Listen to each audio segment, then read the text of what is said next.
ఓం నమో భగవతే వాసుదేవాయ. ఆత్మబంధువులందరికీ నమస్కారం.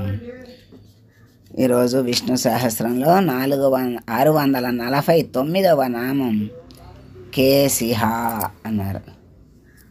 కేసిహ అంటే కేసి అనే రాక్షసుని సంహరించిన స్వామి గనక ఆయన్ని కేసిహ అనే నామం ఆయనకి వచ్చింది. ఏ నామానికైనా అర్థం ఉంది. ఆయన చేసినటువంటి పనుల యొక్క ప్రతిరూపాలే నామాలు. ఎన్ని నామాలు ఉన్నా ఆ నామాలన్నిటికీ కూడా ఒక అర్థం ఉంటుంది, పరమార్థం ఉంటుంది. అది అర్థం పరమార్థం లేని నామం ఏమీ లేదు. అందుకే పరమాత్మ 1000 నామాలుగా 108 నామాలుగా మనకి చూపించినా మరి ఎందుకు ఒక్క నామం చాలు కదా అని అనిపిస్తుంది. ఒక్క నామం చాలు అనుకుంటే ఒక్కసారి రామ కృష్ణ అని వదిలేస్తారు. అదే సహస్రనామాలు అష్టోత్తరం చేస్తే పుణ్యం, సహస్రనామం చేస్తే ఇంకా పుణ్యం అన్నారనుకోండి, అప్పుడు కాసేపు కూర్చుని భగవంతుడి దగ్గర అష్టోత్తరం చేస్తే ఏంటి, దానివల్ల 108 సార్లు ఆ స్వామిని స్మరించినట్లు అవుతుంది. అదే సహస్రం చేస్తే ఇంకా ఎక్కువసేపు కూర్చుని స్వామి దగ్గర 1000 సార్లు ఆ నామాన్ని తలిచినట్టు అవుతుంది. ఒక్కసారికి 1000 సార్లకి ఎంత తేడా ఉందో చూడండి. మరి ఇవన్నీ కూడా ఊరికే పెట్టిన పేర్లు కాదు, ఏదో తోచినట్టు పెట్టిన పేరు ఏదీ కాదు. అన్నీ అమోఘమైనవే, అమృతమయమైనవే. అమృతమయం అంటే మృతము లేనివి. ఏ నామాన్ని పట్టుకున్నా అమృతత్వానికి తీసుకెళ్ళగలదు. అందుకని ఏ నామం మనసుకు నచ్చితే ఆ నామాన్ని పట్టుకుని చాలు. ఆ నామాన్ని పట్టుకుని వదలకుండా ఆ నామాన్ని, నామ అర్థాన్ని, లోపలి భావాన్ని, అంతరార్థాన్ని, పరమార్థాన్ని మనసులో నింపుకుంటే ఆ ఒక్క నామం చాలు మనకి భగవంతుడి దగ్గరకు చేర్చటానికి. కనుక మనం ఈ 1000 నామాలు చదివి చదివి చదివి చాలా రోజుల నుంచి సహస్రం చదువుతున్నాము అని మనం అనుకుంటున్నాం. అందుకే ఇన్ని రోజుల నుంచి పాపం ఈ బిడ్డలు ఎన్ని కోట్లు మరి కరోనా వచ్చిన దగ్గర నుంచి కోట్లని అన్నీ ప్రారంభించారు. మరి సహస్రాలు కూడా కోట్లు చేయిస్తున్నారు. అంటే మరి ఎంతమందికి ఈ పుణ్యాన్ని వాళ్ళు మరి సమకూర్చినట్టు, ఎంతమందికి సద్గతిని కలిగించినట్లు. మరి ఇన్నిసార్లు 1,000,000 సార్లలో మన నామం ఒక్కసారి ఒక సహస్రం చదివిన మనం 1,000,000లో కలిపితే 1,000,000 బలం మన ఒక్క సహస్రానికి వస్తుంది. ఎలా వస్తుంది? మరి కలిపితే 1,000,000 ఫలం వస్తుందంటే ఎందుకు వస్తుంది? చదివిన దాని ఫలితమే వస్తుంది అని అనుకుంటారు. ఇప్పుడు ఒక్కళ్ళే కూర్చొని చదివిన దానికి, 10 మంది కూర్చొని చదివిన దానికి, 100 మంది కూర్చొని చదివిన దానికి ఆ శబ్ద తరంగాలు ఎలా ఉంటాయి? వ్యాపిస్తాయి కదా. మరి అలాగే ఒక్క దారం పట్టుకొని గబాలన తెంచాలంటే తేలిక. అదే అలాంటి దారాలు 100 పట్టుకున్నామనుకోండి, 100 పట్టుకుని ఒక్కసారి ఇట్ట గుంజితే వస్తాయా? తెగుతాయా? తెగవు. ఎందుకు తెగవు? 100తో మనది కలిసి ఉంది కనుక. ఒక్కొక్క దానికి 100తో కలిసి ఉంది. ఒక్కొక్కటి విడదీస్తే తెగిపోతాయి, అన్నీ కలిపితే గట్టిగా దృఢంగా ఉంటాయి. అలాగే మరి ఆ ఒక్క సహస్రం మనం 10 మందితో చదివితే 10 సార్లు చదివిన ఫలితం వస్తుంది అని చెప్తారు. అట్లాగే మన సహస్రం 1,000,000లో కలిపితే 1,000,000 ఫలం వస్తుంది అని చెప్తారు. మనం మరి నమ్మకుండా ఉండాల్సిన అవసరం లేదు. ఈ ఉదాహరణ చాలు మనకి చక్కగా అర్థం అవటానికి. అందుకని ప్రతి నామం అమోఘమైనదే, అమృతమైనదే, అద్భుతమైనదే. మరి అటువంటి నామాలు మనకు చదివి పరమాత్ముడు మీకు ఆ అర్థాన్ని కూడా నేను అందిస్తాను అని మన మీద అనుగ్రహంతో ఆ అర్థాన్ని కూడా మనకి చక్కగా అందిస్తున్నాడు. మన అదృష్టం కొద్దీ మనం అందుకోగలుగుతున్నాం.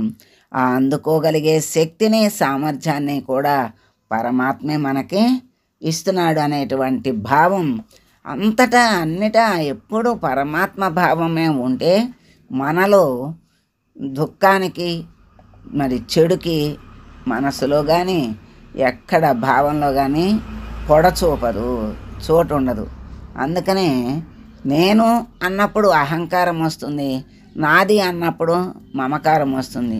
ఈ రెండే మనల్ని అధోగతికి తీసుకెళ్ళేవి. కనుక ఆ రెండు పోవాలి అంటే ఆత్మభావం, పరమాత్మభావం మనసులో నిండాలి.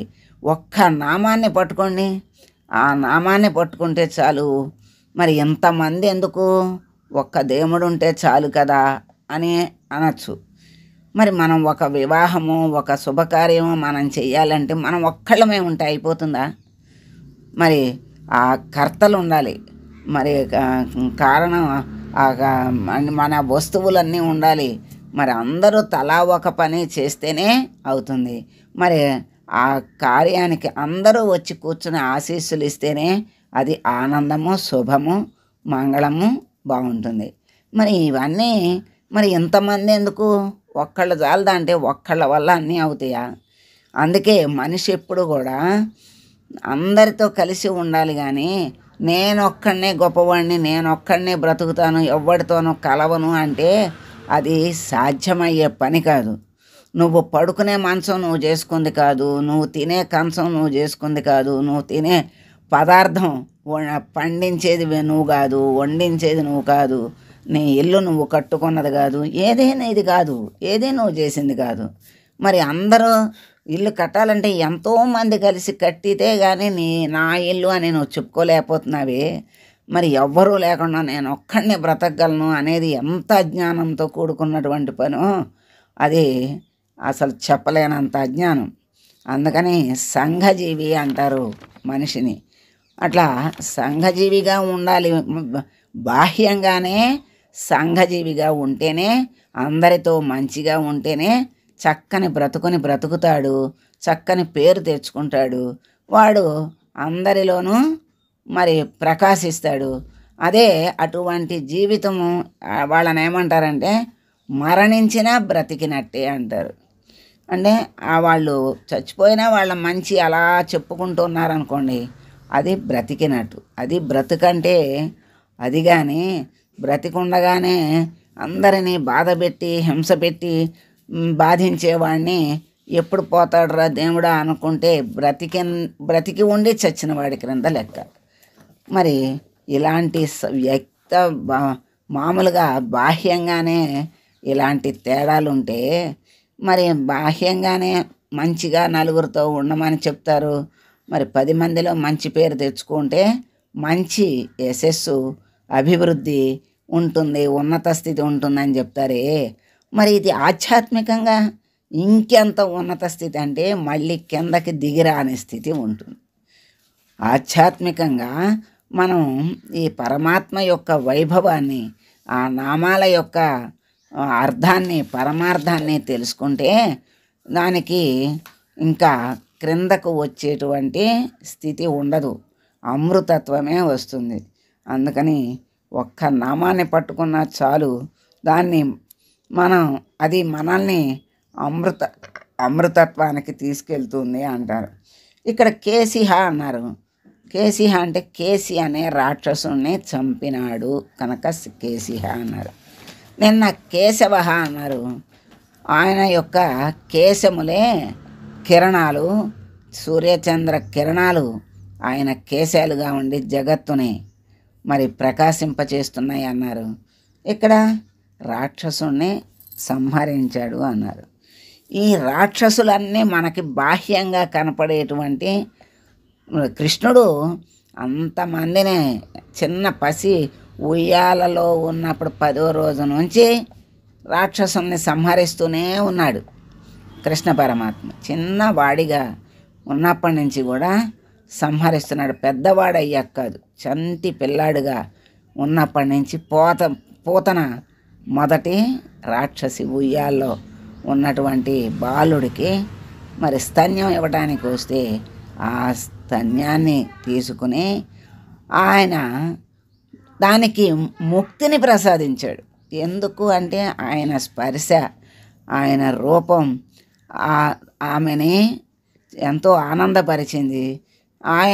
ఆమెలో ఉన్నటువంటి చెడునంతా ఆయన లాగేసి ఆమెకి ముక్తినిచ్చాడు. అంటే ఎంత దయామయుడు, ఎంత మరి పరమాత్మ ఎంత అనుగ్రహాన్ని చూపిస్తాడో అర్థం చేసుకోవాలి. ఈ రాక్షసులు అందరూ కూడా చెడు చేసి పరమాత్మతో యుద్ధానికి తలపడతారు. పరమాత్మ సంహరించడానికి వచ్చి వాళ్ళకి మరి దర్శనమే మహాభాగ్యం కదా. మరి ఆయనతో యుద్ధం అంటే స్పర్శనం కిందకు వస్తుంది.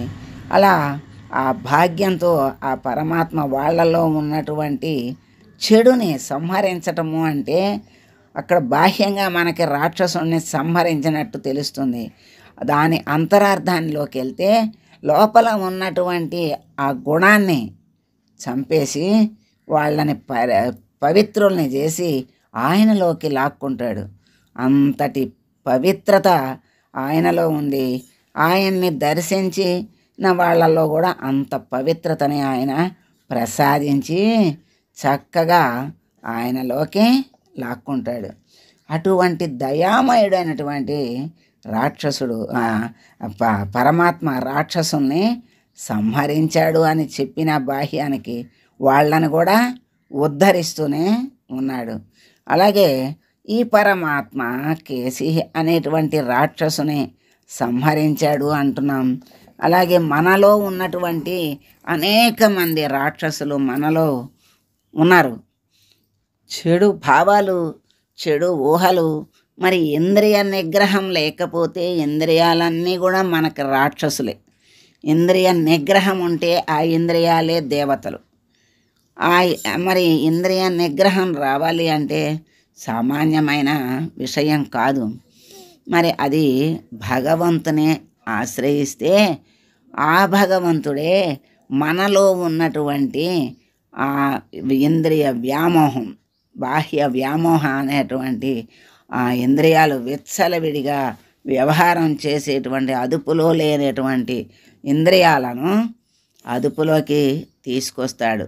పరమాత్మ నాలో శక్తి లేదు, నాకు సామర్థ్యం లేదు, నేను చేరాలని ఉంది, నాలో ఉన్నటువంటి ఈ ఇంద్రియ వ్యాపారాలు ఇష్టం వచ్చినట్టు తిరుగుతున్నాయి, నాకు లొంగట్లేదు స్వామి, నీ వల్లే అవుతుంది, నా వల్ల కాదు, వీటిని లొంగ తీసుకుని నన్ను నీ దరికి చేర్చుకో స్వామి అని వేడుకున్న రోజున పరమాత్మ చక్కగా మనలో ఉన్నటువంటి చెడునంతా సంహరించి తనలోకి తీసుకుంటాడు.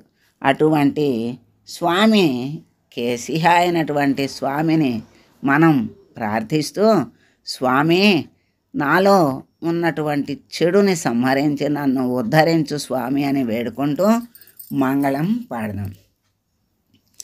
మంగళం కౌసలేంద్రాయ మహనీయ గుణాత్మనే సర్వలోక శరణ్యాయ సాధురూపాయ మంగళం. ఓం